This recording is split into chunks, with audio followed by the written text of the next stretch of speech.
ಮಠಾಧೀಶರ ಒಕ್ಕೂಟಕ್ಕೆ ಅಸಭ್ಯವಾಗಿ, ಅಶ್ಲೀಲವಾಗಿ, ಅವಾಚ್ಯವಾಗಿ ಟೀಕಿಸುತ್ತಾ ನಾನು ಮಠಾಧಿಪತಿಯನ್ನು ಮತ್ತು ಸುಪ್ರೀಂ ಕೋರ್ಟ್ನಿಂದ ಸರ್ವೋಚ್ಚ ನ್ಯಾಯಾಲಯದಿಂದ ಛೀಮಾರಿ ಅಂತ ಕನೇರಿ ಅದೃಶ್ಯ ಕಾಡಸಿದ್ದೇಶ್ವರ ಸ್ವಾಮೀಜಿ ನಮಗೆ ಮುಖ ತೋರಿಸಬಾರ್ದು ಅನ್ನುವಂಥ ಇಷ್ಟೊಳಗೆ ಆತ ಬಂದರೆ ಇಲ್ಲೆಲ್ಲ ಅಶಾಂತಿಗೆ ಕಾರಣ ಆಗತ್ತ ಅನ್ನೋ ಕಾರಣದಿಂದ ಅವ್ರಿಗೆ ಬರಬಾರದು ಅನ್ನೋದ್ರಿಂದ ಅವ್ರಿಗೆ ನಿರ್ಬಂಧಿಸಬೇಕು.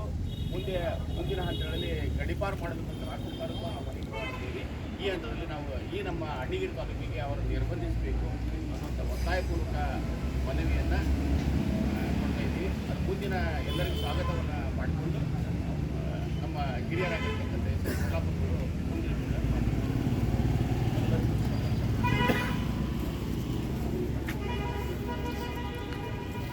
ಕನೇರಿ ಕಾಡಸಿದ್ದೇಶ್ವರ ಸ್ವಾಮಿಗಳು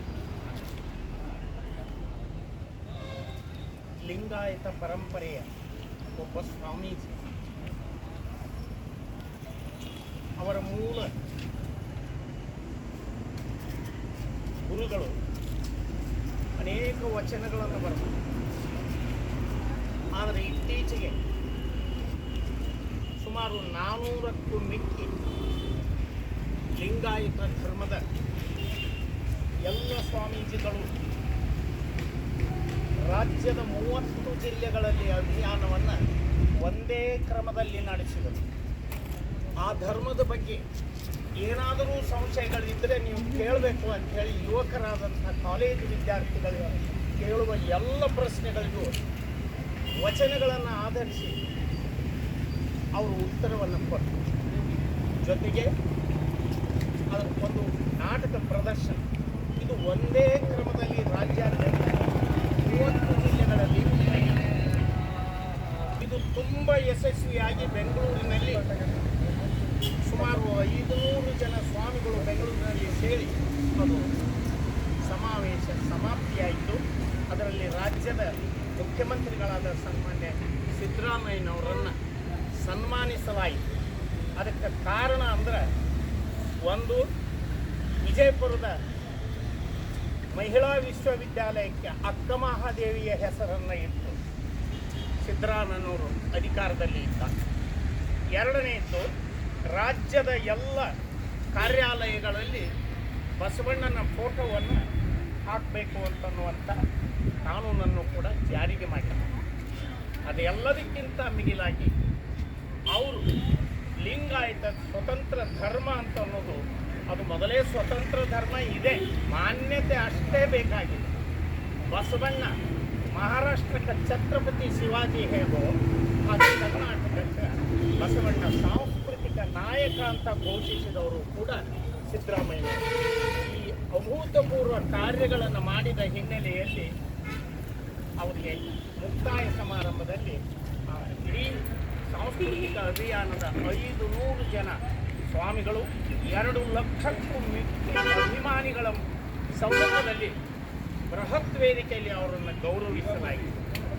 ಈ ನಾಡಿನಲ್ಲಿ ಲಿಂಗಾಯತ ಪರಂಪರೆಯ ಎಲ್ಲ ಸ್ವಾಮಿಗಳು ಅವರು ತಮ್ಮ ತಮ್ಮ ಕ್ಷೇತ್ರಗಳಲ್ಲಿ ಉತ್ತಮವಾಗಿ ಕೆಲಸ ಮಾಡ್ತಿದ್ದಾರೆ. ಆದರೆ ಇತ್ತೀಚೆಗೆ ಅದೃಶ್ಯ ಕಾಡಸಿದ್ದೇಶ್ವರ ಸ್ವಾಮಿಗಳು ಅಸಂವಿಧಾನಕ ಪದ, ಸಂವಿಧಾನಕ್ಕೆ ವಿರುದ್ಧವಾದಂಥ ಪದಗಳು, ಸಾಮಾನ್ಯ ಒಬ್ಬ ಯಕಶ್ಚಿತ ಕೂಲಿಕಾರನು ಕೂಡ ಬಳಸಲಾರದಂಥ ಪದ. ಅಂದರೆ ಇಷ್ಟು 500 ಸ್ವಾಮಿಗಳಿಗೆ ಈ ಸೊಳೆ ಮಕ್ಕಳು ಅನ್ನುವ ಪದವನ್ನು ಬಳಸ್ತಾರೆ. ಒಬ್ಬ ಸ್ವಾಮೀಜಿ ಈ ಪದವನ್ನು ಬಳಸ್ಬಹುದೇ?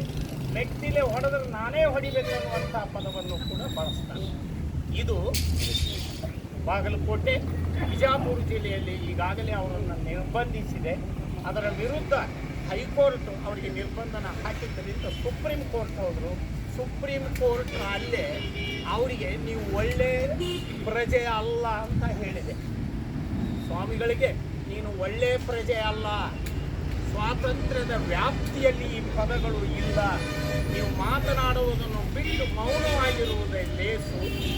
ಭಾರತ ದೊಡ್ಡ ದೇಶ, ನೀವು ಇಲ್ಲೇ ಹೋಗ್ತೀರಿ ಅಂತ ಯಾಕೆ ಬಯಸ್ತೀರಿ? ಬೇರೆ ಕಡೆ ಹೋಗಿ ಇಲ್ಲ ಮೌನವಾಗಿ ನೀವು ಇರಬೇಕು.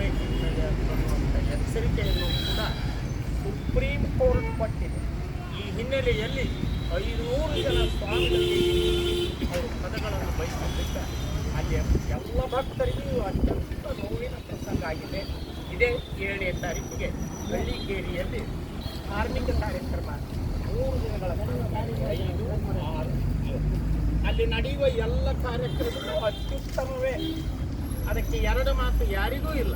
ಅವರು ಮಾಡುವ ಭಜನೆ, ಪ್ರಚಾರ ಮಾಡುವ ಉದ್ದೇಶ ಅವು ಎಲ್ಲಕ್ಕೂ ನಮ್ಮ ಸಹಮತ ಇದೆ, ಯಾರದೂ ವಿರೋಧ ಇಲ್ಲ.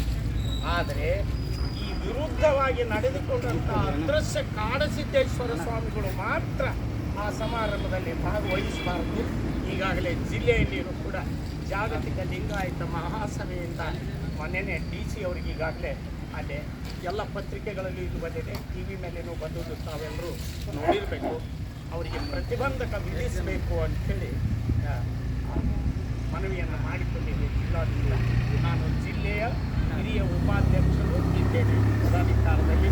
ಇಲ್ಲಿ ಅನೇಕ ಜನರು ಇಲ್ಲಿ ಹಳ್ಳಿಗೇರಿ ತಾಲೂಕು ಅದರ ಘಟಕದ ಪದಾಧಿಕಾರಿಗಳು ಇದ್ದೇವೆ, ಸದಸ್ಯರು ಇದ್ದೇವೆ. ಇದು ಇಡೀ ಸಮಾಜಕ್ಕೆ ಆದಂಥ ನೋವು. ಯಾರಿಗೆ ಆ ಶಬ್ದ ಬಳಸ್ಯಾರೋ ಆ ಸ್ವಾಮೀಜಿಗೂ ಒಬ್ಬ ತಾಯಿ ಅದಾಳ ಅಂತ ನೆನಪು ಆಗಲಿಲ್ಲೋ ಏನೋ ಅನ್ನುವಂಥದ್ದು ಬಹುತೇಕ ಇಡೀ ಹೆಣ್ಣು ಮಕ್ಕಳ ಕುಲಕ್ಕೆ ಮಾಡಿರುವಂಥ ದೊಡ್ಡ ಅವಮಾನ ಇದು. ಹೀಗಾಗಿ ಈ ಜಿಲ್ಲೆಯಲ್ಲಿ ಅದು ವಿಶೇಷವಾಗಿ 7ನೇ ತಾರೀಕಿಗೆ ಹಳ್ಳಿಕೇರಿಯಲ್ಲಿ ತಾಲೂಕಿನ ಹಳ್ಳಿಕೇರಿಯಲ್ಲಿ ಬರುವುದರಿಂದ ಅವರಿಗೆ ನಿರ್ಬಂಧ ವಿಧಿಸಬೇಕು. ಇಲ್ಲಿಂದ ಬಸವ ಪರ ಎಲ್ಲ ಸಂಘಟನೆಗಳಿಂದ ಬೇರೆ ಬೇರೆ ಭಾಗದಿಂದ ಈಗಾಗಲೇ ಬೇರೆ ಕಡೆಯೂ ಸಂದೇಶ ಹೋಗಿಬಿಟ್ಟಿದೆ. ಅವತ್ತು ಉಗ್ರ ಪ್ರತಿಭಟನೆಯನ್ನು ಎದುರಿಸಬೇಕಾಗುತ್ತದೆ. ಇನ್ನೊಂದು ಪ್ರಸಂಗ ನಾನು ನೆನಪಿಸ್ತೀನಿ. ಇಲ್ಲೇ 8 ವರ್ಷಗಳ ಹಿಂದೆ ಪ್ರಮೋದ್ ಮುತಾಲಿಕ ಮಾಡಿದ ಒಂದು ಭಾಷಣಕ್ಕೆ 3 ಹೆಣಗಳು ಹಳ್ಳಿಕೇರಿಯಲ್ಲೇ ಬಿದ್ದಿವೆ.